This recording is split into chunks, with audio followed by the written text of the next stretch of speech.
اللہ تعالیٰ نے قرآن مجید میں ارشاد فرمایا کہ انا انزلناہ فی لیلۃ القدر، فرمایا بے شک ہم نے اس قرآن پاک کو لیلۃ القدر میں نازل کیا ہے، قدر والی رات میں نازل کیا۔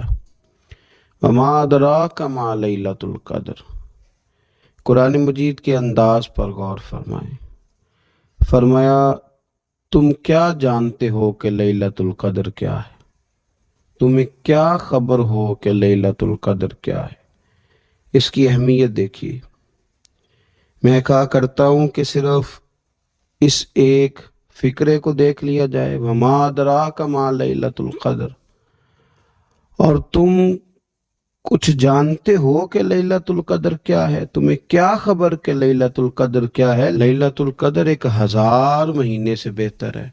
ان آیات کو دیکھیں اور ساتھ نبی پاک صلی اللہ علیہ وسلم کا وہ فرمان دیکھیں جس میں حضور علیہ السلام نے فرمایا تمہارے پاس ایک مہینہ آ رہا ہے رمضان کا، اس میں ایک رات ہے جو 1000 مہینے سے بہتر ہے، اور یہ لفظ کتنے جھنجھوڑنے والے ہیں۔ حضور علیہ السلام نے فرمایا جو اس رات محروم رہ گیا وہ ہر نیکی سے محروم رہ گیا، جو اس رات محروم رہا محروم ہی رہ گیا۔ اتنی بڑی بات۔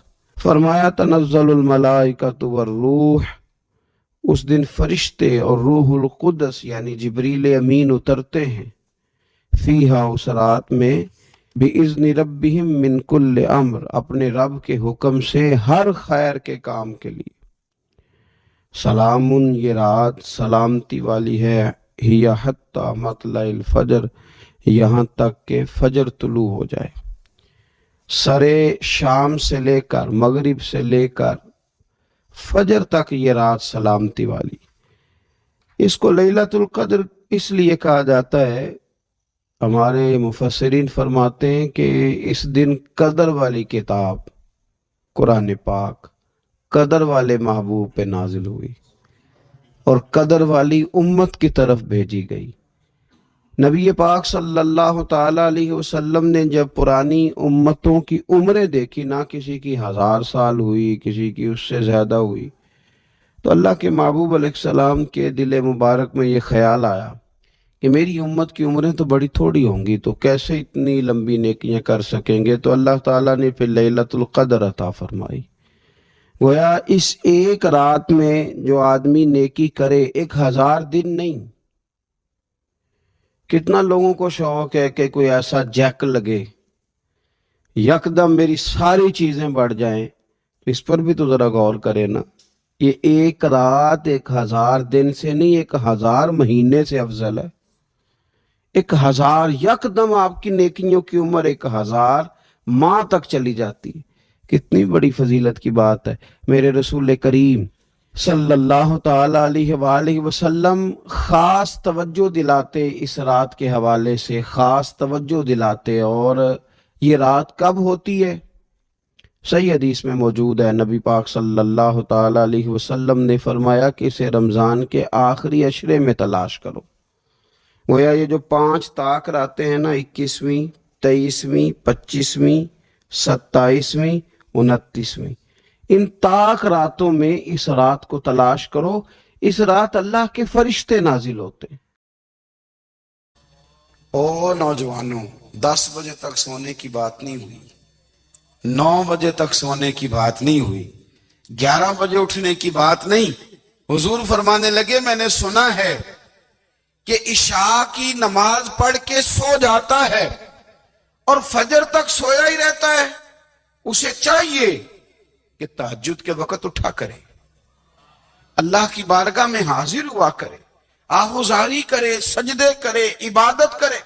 اٹھتا ہے اور فجر میں جا کے اٹھتا ہے۔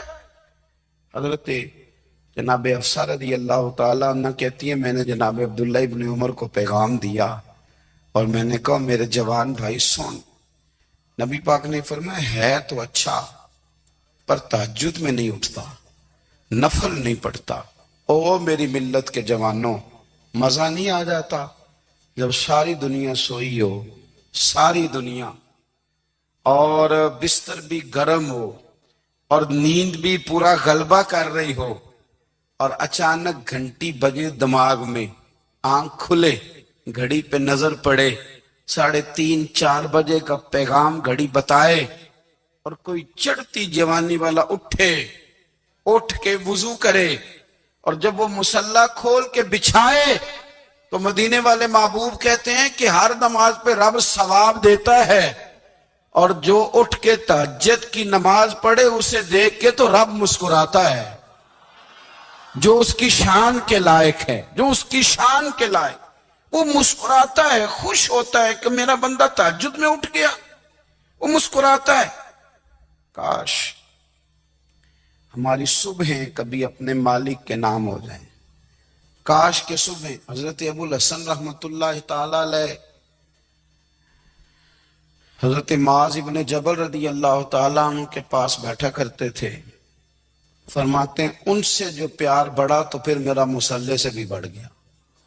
تابعی ہیں، فرماتے ہیں صحابی رسول سے محبت ہوئی تو ذکر سے بھی ہو گئی، پھر درود شریف سے بھی ہو گئی، محبت ان سے بڑھی تو پھر اللہ نے مسجد کا پیار بھی بڑھا دیا۔ آپ فرماتے ہیں کہ میری ہر وقت بھی یہ چاہتی تھی کہ بس اللہ اللہ کروں، بس اللہ اللہ کروں، بس نہ میں ذرا تھوڑی جان چھڑاؤں لوگوں سے، کوئی 10 منٹ ملے تو میں کوئی 4 نفل پڑھ لوں، میں تھوڑا سا نہ بچوں لوگوں سے، اور مجھے تسبیح ملے تو میں نہ کچھ 400-500 دفعہ استغفار پڑھوں، سبحان اللہ، الحمدللہ، اللہ اکبر، لا حول ولا قوت الا باللہ، میں نہ تسبیحات پڑھوں۔ فرماتے ہیں کہ بچے تھے گھر میں 6-7، غربت تھی، کام ملتا کوئی نہیں تھا، اور میں کام چور نہیں تھا، کام ڈھونڈتا تھا، پر اللہ کی قدرت کے کام نہیں ملتا تھا۔ فرماتے ہیں کہ میں نے ایک دن اپنی اہلیہ سے کہا کہ آج میں پھر جاتا ہوں کام ڈھونڈنے، تو میری بیوی بڑی فرما بردار تھی، پر اس دن نہ غربت کے ہاتھوں تنگ آ کے کہنے لگی آج نانا کوئی تو چیز لے کے آیا، تو مجھ سے بچوں کی بھوک نہیں دیکھی جاتی، یہ سب روگاں دا روگ محمد جس دا نام غریبی، کنڈ بلا کے لنگ جاندے نہیں دوست یار قریبی، آج نہ کچھ لے کے آیا تو میں بچے لے کے چلی جاؤں گی۔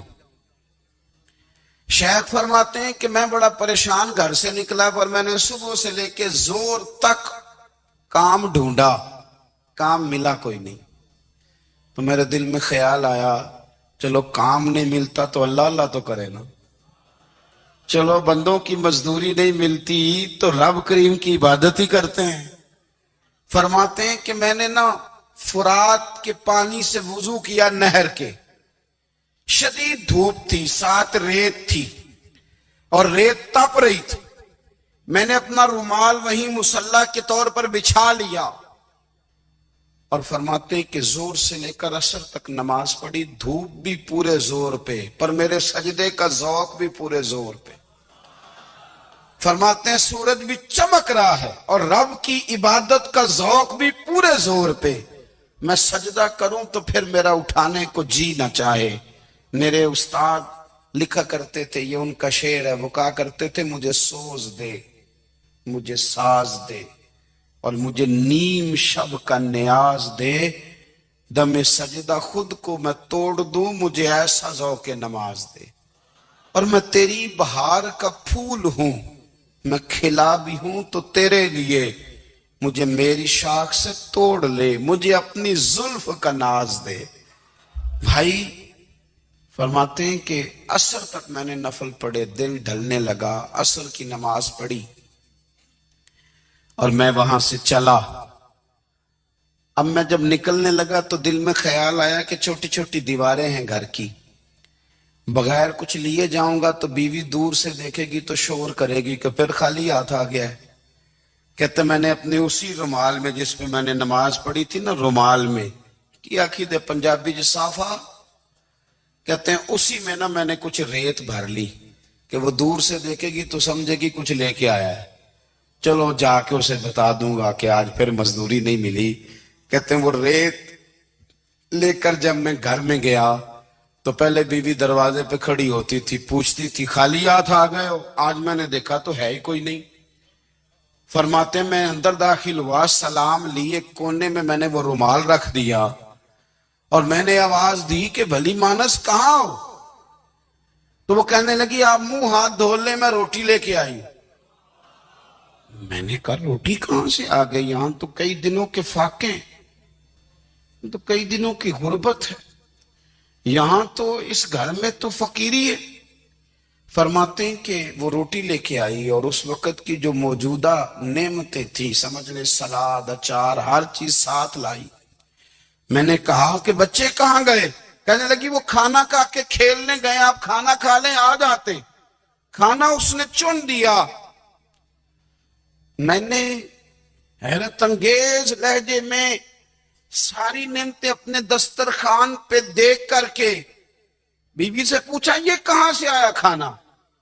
بچوں کو تو نے کہاں سے کھانا کھلایا؟ یہ سارا کچھ کیسا ہے؟ تو کہنے لگی پتہ نہیں آج آپ کس کریم کی مزدوری کرنے چلے گئے تھے، پتہ نہیں کس کریم کی، میرے گھر میں تو اتنی نعمتیں آئی ہیں کہ مجھ سے سنبھالی نہیں جا رہی، اتنا اناج ہے، اتنا گندم ہے، کس کریم کے دروازے آج چلے گئے تھے؟ یہ کہتے کہتے وہ اٹھی اور اٹھ کر کے کہنے لگی پہلے بڑا کچھ آیا تھا، اب کیا لے آئے ہو؟ اور جا کر کے نا اس نے وہ ریت والا رومال کھولا، کہنے لگے میں تو لے کے آیا تھا ریت، تو میرے رب نے اسے بھی سونے اور ہیرے بنا دیا تھا۔ جب آپ کی توجہ اللہ کی جانب، میرے نبی پاک صلی اللہ تعالی علیہ وسلم نے فرمایا ہر چیز اپنے رب سے مانگ، ہر چیز مانگ، ہر چیز مانگ۔ یا رسول اللہ کیا کچھ؟ میرے محبوب نے فرمایا تیرے گھر میں نمک بھی ختم ہو جائے تو وہ بھی اپنے رب سے مانگا کر، تو مانگنا وہ تجھے دے گا، تو اس کی بارگاہ میں کشکول طلب دراز تو کرنا۔ اور ترمذی شریف میں عجیب لفظ ہے، رسول کائنات نے فرمایا، رب کریم فرماتا ہے جب میرا بندہ ہاتھ اٹھاتا ہے نا تو مجھے حیا آتی ہے کہ میں خالی کیسے لوٹا دوں اس کے۔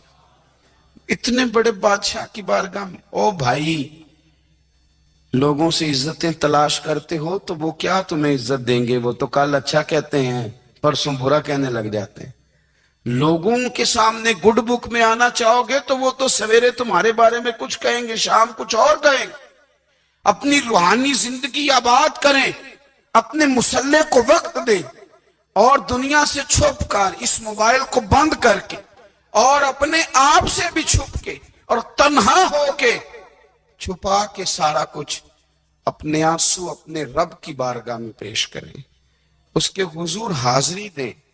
سنو نا ترمذی کی حدیث، اور اسے یاد رکھنا، نبی پاک علیہ السلام نے فرمایا اپنے دکھ لوگوں کے سامنے نہ بیان کرنا، سیٹھوں نوابوں کو نہ بتاتے پھرنا، دنیا داروں کے سامنے جا کے نہ رونا کہ میں تکلیف میں ہوں، پر میں اگر دنیا داروں کو دکھ بتاؤ گے رب تمہیں کبھی غنی نہیں کرے گا۔ اور لوگ ہیں کہ الٹا مذاق اڑائیں گے، آپ کی جس سے بڑی پکی یاری ہے نا، پکی، وہ تب تک پکی ہے جب تک آپ نے 50,000 مانگا نہیں، اور جس وقت آپ نے کہہ دیا کہ میں مجبور ہوں میری مدد کر تو پھر ختم ہو گئی دوستی۔ لوگوں کے تعلقات آپ کے ساتھ تب تک ہیں جب تک آپ ان سے کوئی ضرورت وابستہ نہیں کرتے۔ کریم محبوب فرمانے لگے بندوں کے سامنے دکھ نہ بیان کرنا، اللہ تجھے کبھی غنی نہیں کرے گا، تو اپنے دکھ اپنے رب کو بتا، تو دعائیں مانگ، تو اس کی بارگاہ میں حاضر ہو، تو اس کے حضور عرض کر۔ فرمایا اپنے دکھ اپنے رب کو بتا، وہ جلدی کرے یا دیر سے کرے تجھے ساری دنیا سے بے نیاز کر دے گا، تجھے کسی کا محتاج نہیں رہنے دے گا۔ اپنے مسلح کو، اپنی دعاؤں، ایک بزرگ فرماتے میں نے دعا مانگنے کا طریقہ اپنی بیوی سے سیکھا۔ دعا مانگنے کا طریقہ اپنی، سیکھنے والے تو اپنے بچوں سے بھی سیکھ لیتے ہیں، سیکھنے والے تو ہر ایک سے سیکھتے ہیں۔ وہ کہتے ہیں میں نے دعا مانگنے کا سلیقہ اپنی بیوی سے سیکھا ہے۔ حضرت وہ کس طرح؟ فرمانے لگے میری بیوی نے نا مجھے کوئی کام بتایا، کچھ پیسوں کی ضرورت کے لیے کہا، تو میں نے اسے کہا کہ بھئی ابھی میرے پاس نہیں ہے، کچھ دنوں میں آتے ہیں تو میں دے دوں گا۔ عورتوں کی عادت ہوتی ہے وہ بار بار یاد کراتی ہیں، 2-4 دنوں کے بعد پھر اس نے کہا حضرت وہ میں نے کہا تھا کچھ پیسے، میں نے اسے کہا کہ ابھی میرے پاس نہیں ہے، کچھ دنوں میں ملتے ہیں تو میں تمہیں دے دوں گا۔ اس نے کچھ دنوں کے بعد پھر کہا حضور وہ میں نے کچھ پیسے کہے تھے۔ فرماتے میں نے ڈانٹ دیا، میں نے کہا کہ کیا تو روز مجھے شرمندہ کرتی ہے، کہا نا میرے پاس نہیں ہے،